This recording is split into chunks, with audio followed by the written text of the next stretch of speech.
जय हिंद जय भारत. हे आमचे कोळी सर आहेत आणि आज यांची 34 वर्ष सेवा पूर्ण आहेत आणि आज सेवानिवृत्त होत आहेत.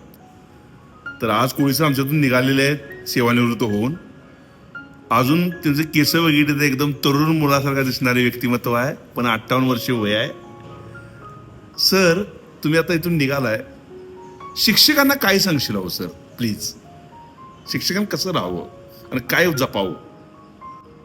शिक्षकांना नेहमी विद्यार्थी प्रिय असलं पाहिजे. विद्यार्थी प्रिय असलं पाहिजे. भले आपलं बाकीचं काम काही असू दे, ते बाजूला सरून विद्यार्थ्याची गुणवत्ता कशी वाढेल बरोबर याकडे जास्त लक्ष देणं गरजेचं आहे. शासकीय कामं ही अशीच येत जाणार, कामं होत जाणार. ती कामं करत आपण फर्स्ट प्रेफरन्स हा विद्यार्थ्यांच्या अभ्यासाला दिला. डिसिप्लिन सगळ्यात महत्वाचे. डिसिप्लिन असेल तर मुलगा आपोआप शिकतो. विद्यार्थ्याला जास्त शिकवावं लागत नाही, फक्त योग्य गायडन्सची गरज असते. बरोबर. विद्यार्थी हा स्वतः शिकत असतो, फक्त तो जिथं कमी पडतो तिथं शिक्षकाची गरज असते. तेवढं पुशअप केलं की अगदी सगळ्यात शेवटचा विद्यार्थी सुद्धा 1 नंबरला यायला कमी पडत नाही. हे सगळ्यात महत्वाचं. दुसरी गोष्ट, सर, तुम्ही सिव्हिल इंजिनियर आहात. हो. आणि तुम्ही एक शिक्षक आहात. होय. मग सिव्हिल इंजिनियरनं पैसा मिळवायला सोडून तुम्ही मास्तर व्हायच्या पाठीमागे का लागला सर? त्याचं काय आहे, सिव्हिल इंजिनियर मी त्याच वेळेला झालो होतो. 92-91लाच मी सिव्हिल इंजिनियर म्हणून काम केलेलं आहे.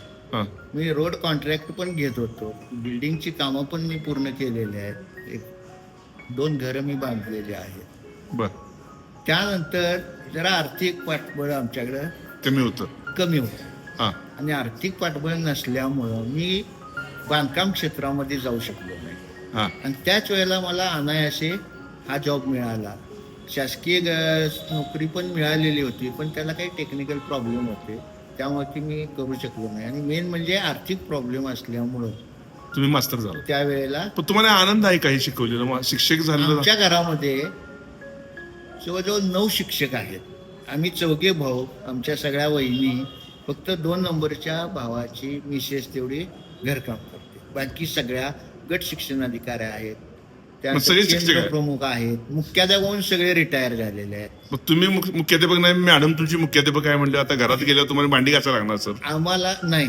मग आमच्या घरी पण सगळ्यांचा राबता असतो. येणार जाणाऱ्यांची संख्या भरपूर. माझा मित्र परिवार एवढा होता की प्रत्येक शुक्रवार शनिवार आम्ही आमच्या घरी असायचो. बरोबर. मुक्कामला शुक्रवारी संध्याकाळी कोळी सरांच्या घरी जेवणाचा कार्यक्रम ठरलेला असायचा. होय होय, ते म्हणत होते सर. आणि मग प्रत्येक शुक्रवारी मॅडम एवढे मुख्याध्यापक असून सुद्धा ते काम करायच्या. त्यांना घरी माणसं आलेली जास्त आवडायची आणि सगळ्यांना करून घालण्यात जो आनंद असतो तो आनंद त्या सोडायचा नाही. तो आनंद कसा मिळवता येईल याकडे त्यांचं कटाक्षाने लक्ष असतं. त्या आनंदात त्यांना आनंद मिळायचा.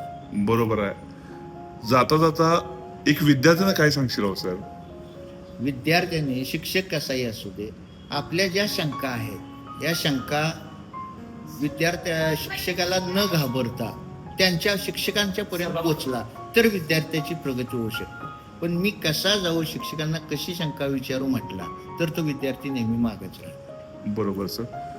आता सर, तुम्ही 34 वर्ष पूर्ण करून निघालाय, तुम्हाला आनंद वाटतो का हो सर? सिव्हिल इंजिनियर मध्ये तुम्ही लय पैसा मिळवला असता असा? नाही, आणि पैशापेक्षा हा विद्यार्थ्यांचा जो आनंद आहे यातच मला खूप आनंद वाटतो. मग तुमच्या 34 वर्ष सेवेचं अगदी म्हणजे मनापासून आनंद वाटतोय. हे आमचे एस.वाय. कोळी सर आहेत आणि यांनी आज 34 वर्ष पूर्ण करून आजचा शेवटचा दिवस आहे म्हणून मी सरांची एक मुलाखत छोटी घेतली आणि आपल्या समोर सरांचे विचार हे आज त्यांनी मांडले, त्याबद्दल मी त्यांचा आभार मानतो. आणि सरांचं पुढचं आयुष्य हे चांगल्या पद्धतीने जावं. परदेशवारी ऑलरेडी यांची मुलगी परदेशामध्ये आहे, तर हे परदेशात सुद्धा जाऊन आलेले आहेत, पण अनेकदा जाऊन येऊन द्यात आणि इंग्रजांच्या बरोबर थोडासा फोटो काढून द्यात आणि तो फोटो मॅडमने बघू द्यात. असं काय ते करू द्यात सर. एवढंच मी अपेक्षा बाळगतो. थांबतो. जय हिंद जय भारत. नमस्कार सर.